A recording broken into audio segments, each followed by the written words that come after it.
semuanya Allah yang ngasih, semuanya Allah yang nunjukin, semuanya Allah yang berkehendak, dan kita nggak bisa apa-apa. Kita hanya disuruh untuk belajar bijak menyingkapi semuanya, untuk tujuannya adalah untuk kita tahu bahwa Allah ini ada, dan Allah ini maha besar, dan Allah ini nyata gitu ya. Kita itu nggak disuruh nyelesain masalah apapun, teman-teman, di dalam hidup kita gitu.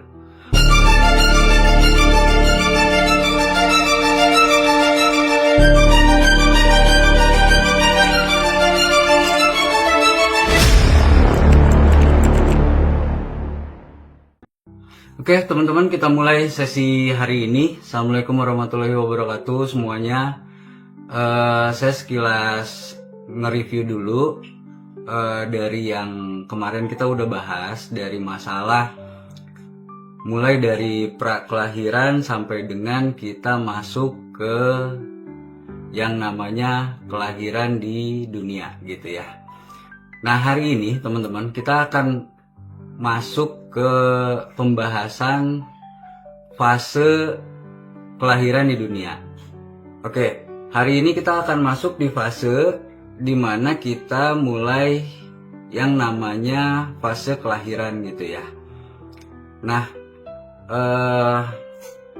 seperti yang kita tahu teman-teman, bahwa banyak sekali, mau itu dari sisi Quran, mau itu dari sisi hadis, yang sudah membahas fase-fase kelahiran kita di dunia ini gitu. Dimana salah satunya yang saya bahas itu adalah dari hadis Rasulullah SAW yang menyebutkan bahwa setiap orang di antara kalian itu dikumpulkan penciptaannya di dalam perut ibunya selama 40 hari dan kemudian menjadi segumpal darah dalam waktu 40 hari pula. Kemudian segumpal darah tersebut itu menjadi segumpal daging dalam waktu 40 hari pula gitu. Jadi kalau secara fase kita ada di rahim ibu kita, itu dimulainya dari bulan ketiga memasuki bulan keempat gitu ya. Baru ruh itu ditiupkan ke dalam janin gitu. Nah, kemarin saya sempat bahas juga bahwa untuk memudahkan bahasanya itu saya pakai analogi seperti ini teman-teman. Jadi pada saat kita ada di alam prakelahiran gitu ya, dimana di situ diceritakan bahwa ada satu kesalahan dari bapak kita gitu, Nabi Adam, yang memakan buah huldi gitu, yang mana di dalam cerita itu sekilas saya harfiahkan juga menjadi sebuah hukuman dari kejadian tersebut. Akhirnya kita diturunkan ke bumi gitu ya. Nah, di dalam hukuman tersebut kita ini dikasih yang namanya jasad atau fisik teman-teman gitu. Dimana pada saat kita dikasih fisik atau jasad ini, yang tadinya kita masih dalam bentuk ruh, mulailah kita masuk ke dunia fisikal yang sangat materialis, yang kita kenal seperti halnya apa yang kita lihat, apa yang kita dengar, dan apa yang kita rasakan saat ini gitu teman-teman. Nah, kehidupan manusia seperti yang kita tahu itu kan dimulai dari proses biologis pembuahan yang terbentuk dan berkembang menjadi janin,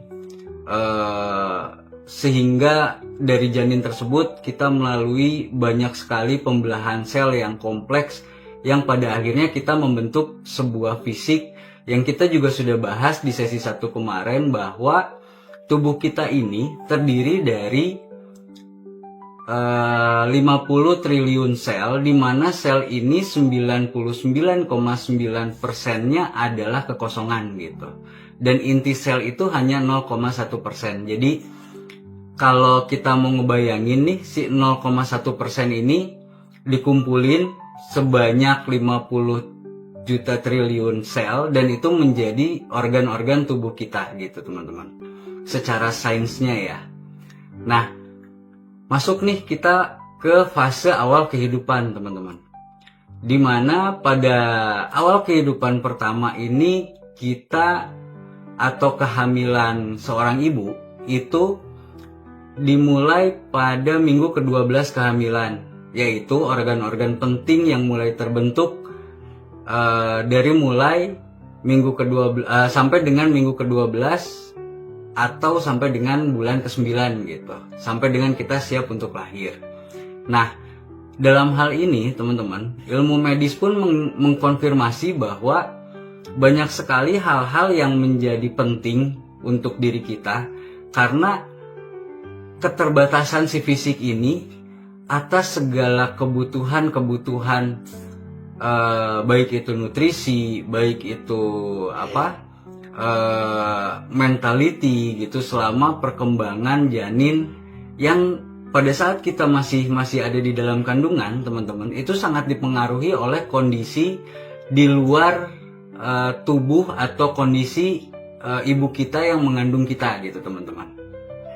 Jadi kita nih pada saat kita awal pertama kali ruh kita ditiupkan masuk ke janin gitu ya, sebetulnya disitulah luka batin pertama yang kita alami sebelum kita lahir ke dunia teman-teman gitu. Karena luka batin itu kita mulai sejak kita berada di masa kandungan. Contoh misalkan gini, kalau saya tanya gitu ya, perempuan mana yang tidak merasakan stres di kehamilan anak yang pertama gitu, dimana stres ini mungkin gitu ya, mungkin kebingungan, kecemasan, ketakutan, kekhawatiran gitu dalam menghadapi persalinan atau di dalam menghadapi hari kelahiran kita sebagai anaknya gitu, yang mana hal ini juga membentuk kondisi emosional kita di dalam kandungan itu menjadi luka batin kita yang pertama teman-teman. Dan itu adalah resiko atau gangguan emosional yang dirasakan oleh manusia pada saat manusia masih bayi, bahkan masih di dalam kandungan, itu sudah kita rasakan gitu. Jadi kalau sering kali saya bilang di konten-konten saya bahwa kita ini, semua kita itu sudah punya luka dan sudah membawa luka dari semenjak kita masih di dalam kandungan gitu teman-teman gitu. Nah, kalau dari sisi budaya teman-teman, banyak banget budaya yang dimana kelahiran kita ini dipandang sebagai sebuah momen yang sakral gitu. Kayak misalnya banyak upacara-upacara kelahiran, kayak misalnya kalau di Jawa itu ada upacara mitoni gitu ya, atau akikah kalau di dalam tradisi Islam gitu. Yang mana hal ini bertujuan untuk menyambut kehidupan baru sekaligus memberikan doa keselamatan bagi kita. Nah, di Indonesia ini ritual-ritual kelahiran seperti halnya mitoni atau hataman gitu untuk si janin yang masih ada di dalam kandungan itu bertujuan untuk supaya kita nih yang ada di dalam kandungan ini bisa merasakan vibrasi yang positif dari mulai awal kita belum lahir di dunia gitu teman-teman. Jadi kalau ada yang bertanya apakah hal-hal itu atau ritual-ritual itu ada pengaruhnya terhadap kita dari pada saat kita masih di dalam kandungan gitu ya. Hal itu tuh memang sangat berpengaruh terhadap si janin gitu teman-teman. Karena mau itu stresnya si ibu, mau itu ketenangannya si ibu, mau itu perasaan-perasaan yang dialami oleh si ibu, itulah yang akan mempengaruhi kita menjadi satu pembentukan mental kita awal kita sebagai manusia gitu teman-teman. Nah, saya belum menjelaskan masalah tadi yang saya sebut dengan sebuah hukuman.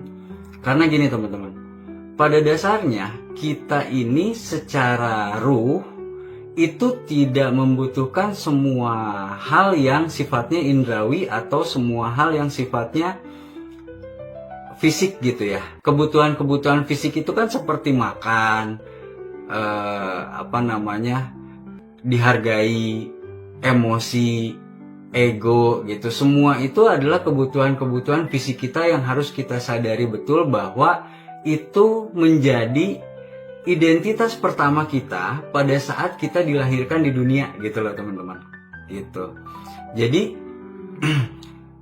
di fase awal kelahiran ini kita itu belum memiliki kesadaran diri gitu. Kita itu hanya bisa bereaksi terhadap rangsangan-rangsangan eksternal seperti suara atau sentuhan atau vibrasi getaran lainnya dari luar tubuh ibu kita yang mengandung kita, di mana kita ini hanya bisa bereaksi terhadap rangsangan tersebut gitu teman-teman.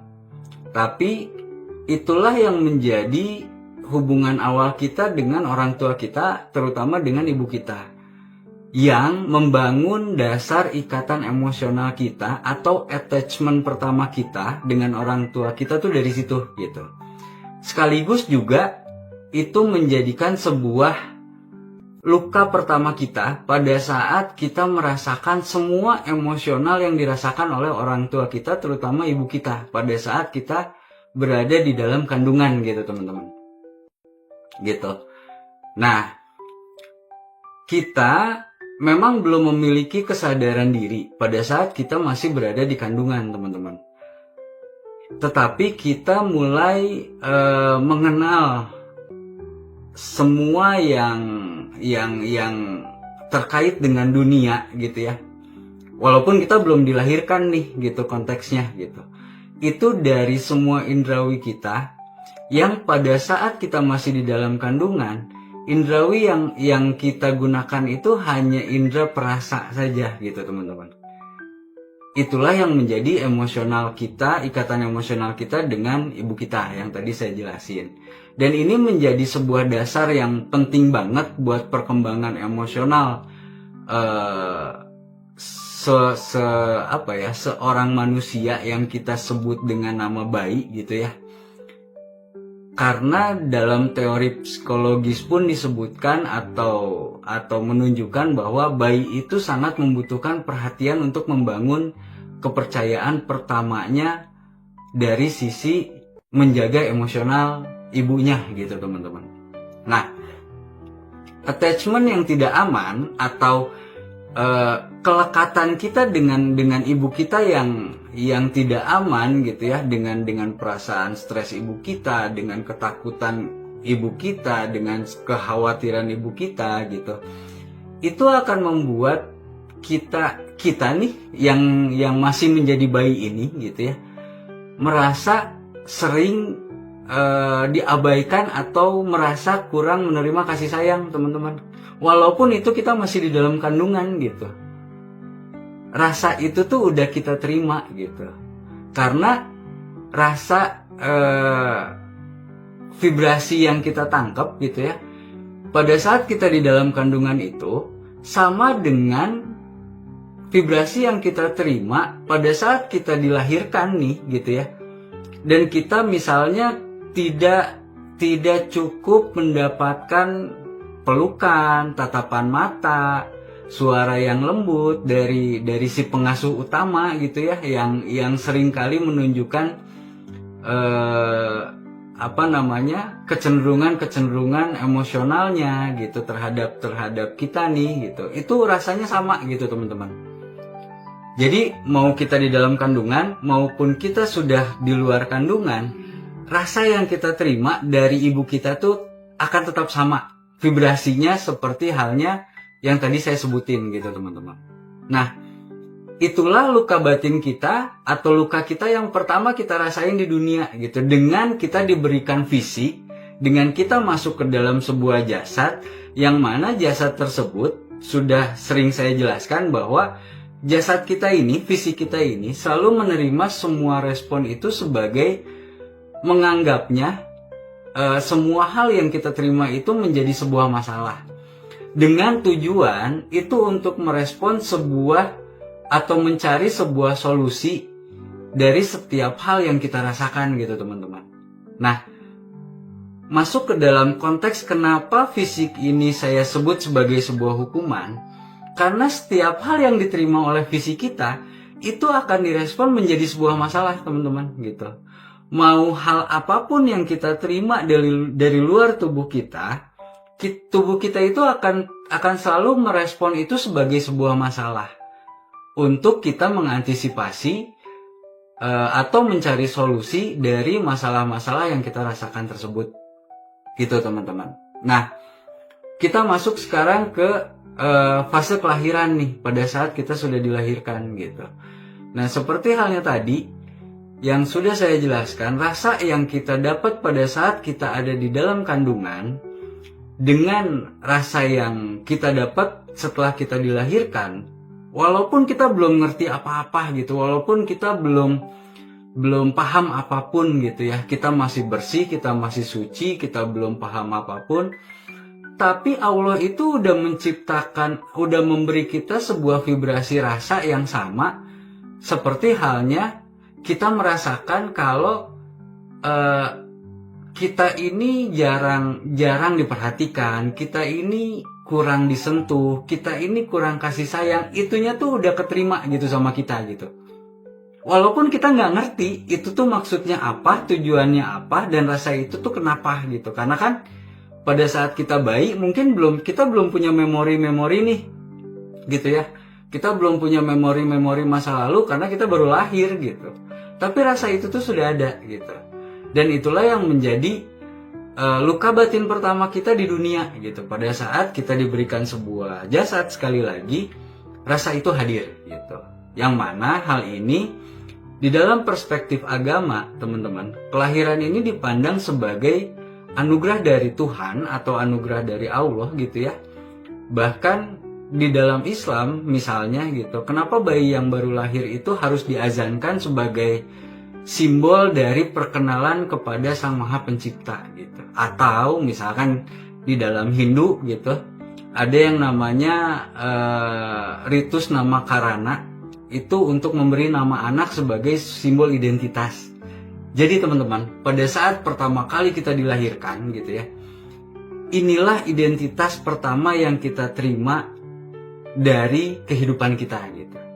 Identitas ini seperti halnya kamu namanya Mirza ya, kamu itu anaknya Ibu Anu ya, kamu itu anaknya Bapak Anu, dan kamu itu hidup di dalam ruang lingkup keluarga kami gitu. Itulah identitas kita yang pertama kali diberikan oleh orang tua kita, dan itu juga yang menjadi sebuah batasan bahwa salah dan benar tuh mulai diperkenalkan tuh sama kita secara tidak sadar gitu ya.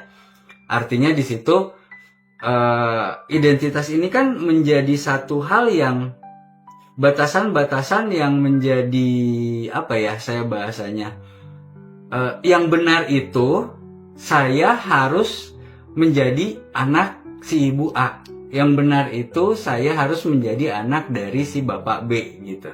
Nah, identitas itu diberikan pertama kali pada saat kita lahir di dunia gitu teman-teman. Nah, Al-Quran sendiri teman-teman itu berfirman tentang penciptaan manusia dari awal sampai dengan kita dilahirkan gitu. Yang dimana kalau kita bahas di surat Al-Mu'minun itu dibilangi gini, kemudian kami menjadikannya makhluk yang berbentuk lain, maka Maha Suci Allah pencipta yang paling baik gitu ya. Yang mana di dalam Quran juga dijelaskan bahwa penciptaan kita ini adalah makhluk yang paling sempurna gitu. Nah, ini banyak banget di yang nanya ke saya, kalau misalkan di dalam Quran disebutkan bahwa kita ini adalah manusia atau penciptaan dengan bentuk yang sebaik-baiknya. Nah, gimana ceritanya dengan kejadian yang bayi terlahir cacat misalnya gitu ya? Karena di surat Atin itu kan, kalau kita lihat di surat Atin ayat 4 disebutnya gini, sungguh kami telah menciptakan manusia dalam bentuk yang sebaik-baiknya gitu. Nah, terus orang cacat itu konteksnya seperti apa dengan korelasinya surat ini gitu. Jadi teman-teman, bahwa seringkali nih kita memahami kesempurnaan ini hanya kita lihat dari kesempurnaan fisik aja. Penegasan dari surat Atin ini yang mau saya jelasin di pertama kali awal kita kelahiran gitu ya, bahwa kesempurnaan atau sebaik-baiknya yang disebutkan di surat Atin ini adalah kesempurnaan fisik, mental, dan spiritual. Itu sudah disempurnakan nih sama Allah gitu. Makanya kenapa tadi kita dikasih vibrasi rasa, padahal kita belum ngerti gitu ya. Kita diperkenalkan sama sama bentuk-bentuk pembuktian kehadirannya Allah yang kita sendiri belum paham gitu. Dan kita sendiri dibimbing teman-teman gitu. Sekarang kalau pertanyaan saya gini, dari mana, siapa yang ngajarin bayi pada saat dia baru lahir dia harus mencari puting susu ibunya misalnya gitu? Karena nggak ada yang pernah ngajarin itu, tapi dengan bahasa isyaratnya atau dengan feelingnya, dengan rasanya, kita itu bisa mengikuti bahwa Allah itu nyuruh kita makan dari sumber itu gitu. Nah, inilah konseptual manusia, di mana pada saat kita diciptakan pertama kali, kita itu nggak ada batasan apapun gitu. Kita itu langsung dikasih guidance sama Allah untuk kamu harus begini, kamu harus begini, kamu harus begini gitu. Yang menjadikan batasan itu adalah identitas-identitas tadi, yang pada saat awal kita dikasih identitas bahwa kamu adalah si A, kamu itu adalah si B, kamu itu adalah anaknya si C gitu. Akhirnya itu menjadikan satu analogi di dalam hidup kita yang menjadikan batasan, baik itu baik dari sisi norma, doktrin ataupun dogma gitu. Nah, balik ke surat Atin ini teman-teman, kesempurnaan yang dimaksud dalam surat tersebut itu tidak selalu merujuk pada fisik gitu ya. Ia juga mencangkup kepada kesempurnaan di dalam potensi manusia untuk menjalankan tugasnya sebagai hamba Allah dan khalifah di bumi. Contohnya seperti halnya tadi yang saya jelasin, misalkan pada saat ada seorang bayi yang kita nggak ajarin dia, tapi dia tahu bahwa dia itu harus mencari puting susu ibunya untuk dia bisa makan gitu. Nah, setiap manusia ini diciptakan sesuai dengan hikmah dan ketetapan yang sudah Allah berikan teman-teman gitu. Bahkan ketika seseorang memiliki kekurangan fisik atau mental sekalipun gitu ya, Allah itu tahu apa yang terbaik buat makhluknya gitu. Justru yang kita anggap kekurangan mental atau kekurangan fisik itu kan secara jasad yang kita bahas tadi nih, orang-orang yang kita anggap selama ini punya kekurangan fisik dan kekurangan mental, mereka itu lebih dapat guidance yang langsung dikasih sama Allah teman-teman gitu, dengan berbagai macam bentuk gitu dan dengan berbagai macam kondisi. Karena Allah sendiri yang langsung menjamin mereka gitu teman-teman. Nah, memang akhirnya bagi kita nih orang tua ya, kalau kita mendapatkan kejadian seperti itu misalkan gitu ya, sekali lagi teman-teman, bahwa ujian yang Allah kasih atau keterbatasan yang Allah kasih untuk kita sebagai orang tua itu berada di jasad kita atau berada di fisik kita atau berada di indrawi kita gitu teman-teman. Maka pada saat ada satu, misalkan gitu ya, ada satu kelahiran yang kita anggap cacat lah gitu, buat si bayi, buat si anak itu merupakan satu guidance yang langsung dari Allah gitu. Tapi buat kita nih sebagai orang tua yang kita punya kelengkapan tools yang sebetulnya itu adalah hal-hal yang bisa membatasi kita gitu. Itu adalah hal-hal yang mengungkung kita selama kita berada di bumi gitu teman-teman.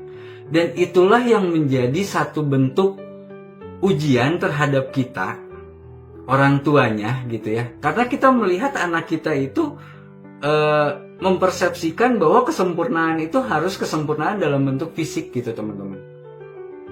Gitu. Nah, ini juga yang dijelasin di dalam surat Al-Baqarah ayat 155 teman-teman. Yang kurang lebih isinya ginilah. Sungguh kami akan menguji kamu dengan sedikit ketakutan, kelaparan, kekurangan harta, kekurangan jiwa, dan buah-buahan. Dan sampaikanlah kepada orang-orang yang sabar. Artinya ujian ini semuanya masalah fisik teman-teman. Masalah jasad gitu. Masalah masalah kalau bahasa saya biar gampang gitu ya, kita pakai bahasa fisik ini sebagai si aku satu gitu. Si aku satu ini adalah kita secara fisik, kita secara identitas gitu ya. Nah, inilah sumber masalah kita teman-teman. Yang mana sumber masalah kita ini sudah ada bukan hanya pada saat kita dewasa saja, tapi di dalam proses kelahiran kita pertama kali, kita pun sudah mendapatkan masalah yang sama gitu teman-teman. Gitu. Dimana kesabaran dan rasa syukur dalam menerima kondisi ini merupakan wujud ibadah kepada Allah. Inilah yang diartikan di dalam surat Al-Baqarah itu bahwa sabar dan syukur dan sholat itu adalah sebagai penolong teman-teman. Dan kata Allah tuh kita itu hanya sebagai penonton gitu. Karena semua ketetapannya itu atau pelakunya itu adalah Allah sendiri yang ngasih ketetapan gitu.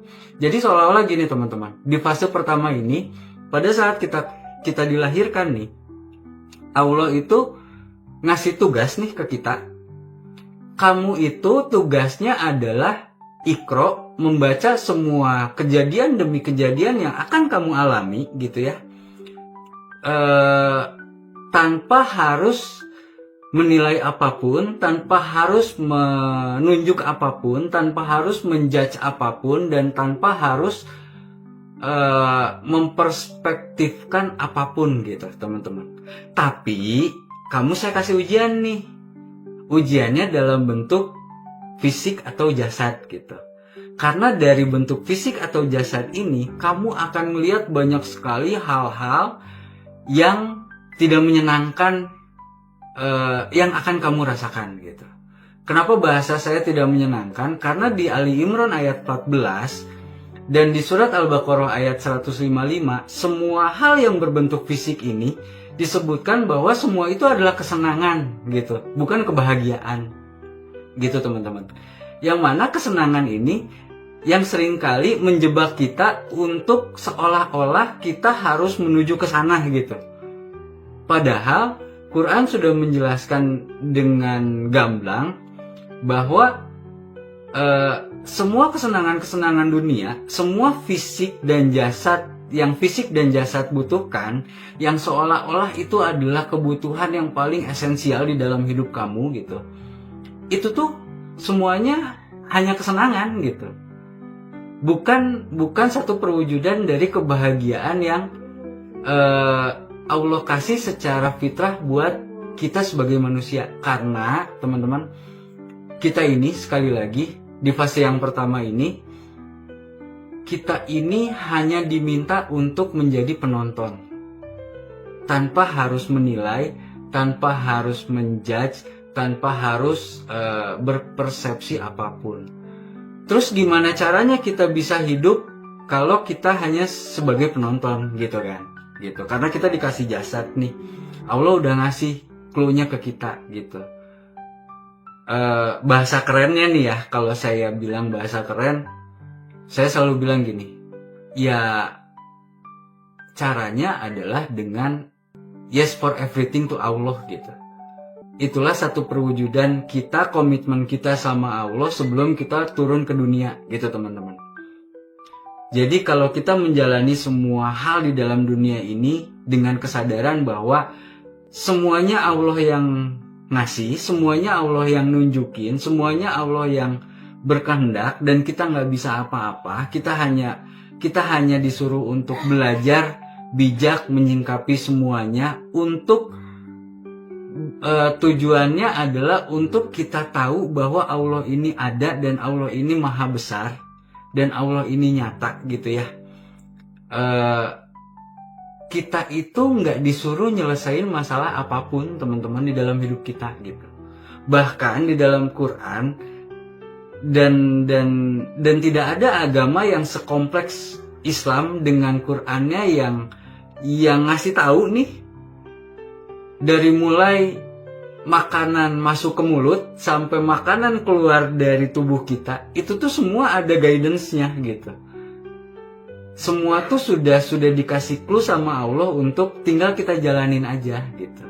Dan kalau kita balik lagi ke bab kelahiran kita nih udah dikasih rizki sama Allah gitu. Selama 2 tahun Allah itu nitipin ASI ke ibu kita, yang mana itu tuh menjadi sumber nutrisi yang terbaik. Mau pakai makanan apapun, secara sains dan penelitian bahwa ASI itu adalah sumber nutrisi yang terbaik untuk seorang anak gitu teman-teman. Yang itu sudah Allah kasih rizki kita di awal kehidupan kita, yang sebetulnya kita nggak usah mikir apa-apa gitu loh teman-teman. Yang jadi masalah pada saat kita udah masuk ke fase, nanti kita bahas di fase remaja, fase dewasa, dengan identitas ini ya, yang tadinya rizki-rizki yang sudah dikasih sama Allah ini kita kotak-kotakan sendiri menjadi sebuah kelayakan yang menurut kita, kalau makan itu harus makannya pakai ini gitu. Kalau baju itu harus yang seperti ini. Kalau pakaian itu harus yang seperti ini. Kalau hidup tuh harus begini gitu loh teman-teman. Dan itu tercipta semua karena pikiran kita. Itu tercipta semua karena perspektif diri kita sendiri gitu. Yang mana itulah yang menjadi menjadi sumber penderitaan di awal pertama kali kita hidup, teman-teman. Disitulah kita pertama kali mendapatkan status di dalam diri kita yang mungkin sampai saat ini melekat di dalam diri kita. Sekaligus status itulah yang menjadi luka pertama di dalam kehidupan kita, teman-teman, gitu. Nah, ini yang kita bahas sebagai fase awal pertama kali atau di fase kelahiran kita, teman-teman. Nah, sebelum kita masuk ke fase selanjutnya, teman-teman silakan kalau ada yang mau bertanya atau Mas Abu ada yang mau disampaikan sebelum kita masuk ke fase anak-anak gitu. Ini ada pertanyaan nih Kang. Gimana Kang? Jadi pertanyaannya itu begini. Kita kan tadi kan ada bahasannya ada luka batin nih. Luka batin itu yang terjadi ketika kita masih di masa kandungan. Nah, di mana luka batin ini yang ayat ini kan dia pekerjaannya kan mencari nafkah ini. Iya. Nah, terus kemudian luka batin ini secara nggak disadari ya mungkin keterbatasan pengetahuan dari ibu ini dengan kecoraknya kehidupan sehingga menyebabkan luka batin kepada si anak ketika masa dijanin. Yang pertama, bagaimana solusinya kan supaya nanti ini perkembangan si janin tadi ini, si janin ini juga nantinya nggak terus-terusan mempengaruhi daripada nanti kedewasaan masa pertumbuhan dia. Itu yang pertama. Kemudian yang kedua, luka batin yang bersumber dari sang ibu, itu bagaimana cara kita itu bisa merilis ataupun meregulasi, atau apakah secara otomatis ketika sang ibu itu sudah beregulasi atau melakukan sebuah pemaafan terhadap apa yang sudah pernah dia lakukan, itu juga secara otomatis akan memberikan bentuk daripada perubahan karakter si anak. Itu yang pertama tadi. Nah, terus tadi dikatakan juga bahwasanya kita ini harus sebatas menyaksikan atas segala apa yang terjadi, bahwasanya semuanya itu Allah yang punya keterangan. Dan gitu kan. Iya. Nah, terus kemudian tadi juga disinggung juga sama Kang Mirza bahwasanya jadikanlah saudara sebagai penolongmu. Nah, untuk menuju ke sana ini Kang, tahapan awal dari kita untuk menuju bahwasanya kita ini kan sudah mendapatkan ilmu ini, pengetahuan dari Kang Mirza terkait masalah bahwasanya semua itu perang, kita jangan menilai, kita jangan menjudge, ya kan. Nah, terus kemudian vibrasi yang seperti apa atau rasa yang seperti apa supaya kita itu juga terlatih dengan hal yang seperti itu, dengan adanya. Karena yang mempengaruhi daripada kesemuanya itu dari faktor eksternal, terutama di sana juga ada penglihatan, pendengaran maupun dengan yang di sini dengan ucapan. Nah, sementara di aku gimana ya? Saya ngikuti Kang Mirza nih. Aku berapa ini kalau misalnya jiwa? Jiwa itu berapa? Aku tiga. Nah, ada di aku 3. Jadi ketika di aku 3 ini kan surah Asy-Syams juga dikatakan barang siapa yang mensucikannya maka beruntunglah dia, dan barang siapa yang mengotorinya maka merugilah dia. Jadi untuk menuju ke sana ini kan langkah pertama, terus kemudian konsep apa yang harus kita lakukan supaya nanti itu kita benar-benar oh iya ini semuanya itu Allah yang punya peran. Tapi nanti kita akan selesai kan begitu. Terus kemudian untuk menuju jadikanlah sholat dan sabar sebagai penolong. Itu saya dulu kan, atau nanti kawan-kawan yang lain juga akan menambahkan gitu kan. Oke, siap. Terima kasih Kang. Siap Kang. Kang Abu sama teman-teman semua. Jadi gini, yang selalu saya ingatkan bahwa yang namanya konsep baik itu bukan harus plus 100. Jadi kalau kita tadi bahas masalah luka batin pertama kita pada saat kita sedang berada di janin gitu ya, nggak mungkin seorang ibu atau jangankan ibu lah ya, kita gitulah laki-laki gitu ya, menghadapi yang namanya istri kita lahiran nih, kita aja pasti stres gitu. Karena ini urusan misalkan hidup dan mati gitu, teman-teman gitu. Nah, gimana dengan yang dirasakan oleh si ibu gitu, atau si istri gitu ya, atau si perempuan lah yang sedang mengandung. Ada bahagianya, ada happy-nya, tapi nanti gimana, ada cemasnya gitu ya, ngelihat suaminya gitu kok misalnya nggak kerja gitu kan, malah jadi emosi gitu. Nah, jadi gini, yang namanya kita di dalam satu proses kehidupan, kenapa tadi saya bilang bahwa di dalam kehidupan ini nggak mungkin ada yang terlalu baik, atau nggak mungkin juga ada yang terlalu buruk. Bahwa yang baik itu adalah kita yang ada di posisi netral gitu teman-teman. Jadi luka batin yang dikasih sama Allah nih ke kita pada saat kita berada ada di janin ini, untuk menunjukkan bahwa kita ini akan menjadi netral kalau kita ada di posisi tengah-tengah gitu loh teman-teman. Enggak over, enggak kurang gitu. Karena gini teman-teman, ini sebenarnya saya udah bahas kemarin tapi saya ulangi lagi gitu ya. Orang yang terlalu sabar gitu ya, dia akan menjadi apatis gitu. Orang yang terlalu emosional, dia akan menjadi pemarah gitu. Orang yang terlalu memikirkan kesalahan orang lain, dia akan menjadi pendendam. Nah, sabar sendiri itu ada batasan yang kita harus ada di tengah-tengah gitu teman-teman. Karena kalau kita terus menekan emosi-emosi kita, itu bukannya menjadi baik untuk diri kita, tapi kita malah menjadi apatis gitu terhadap semuanya gitu.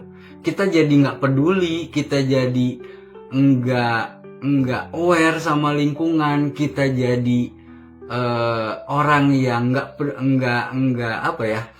nggak sensitif lagi sama lingkungan gitu, karena kita terlalu sabar menghadapi semua hal gitu loh teman-teman.